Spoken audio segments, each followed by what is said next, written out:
For today's advice, paano mo malalaman na hindi ka priority ng taong mahal mo?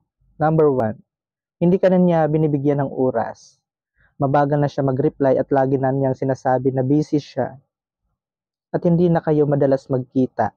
And baka it's a sign na hindi ka na niya priority. Number two, lagi ka na lang nagbe-beg ng attention. Yung ikaw na lang lagi yung nag-i-initiate ng conversation, yung tipong pag hindi ka nagpaparamdam, hindi rin siya magpaparamdam sa'yo. 'Di ba? Number three, nagiging option ka na lang niya. Kasi naboboard na siya or wala siyang choice. Or meron lang siyang kailangan sa'yo, saka ka lang niya kakausapin. So sa isang relasyon, very important na nagiging priority natin yung isang tao. Kasi hindi pwedeng mahal mo lang pero wala kang priority. Mahal mo pero wala kang time. Mahal mo pero di mo binibigyan ng atensyon. Walang ganon. Walang ganon sa isang relasyon.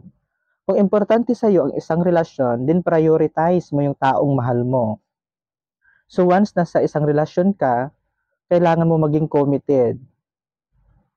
Pero, don't forget to prioritize yourself first.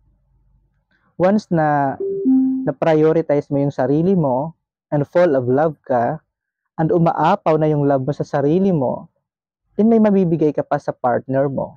'Di ba? Kaya enjoy life lang. Life is too short. Choose always to be happy.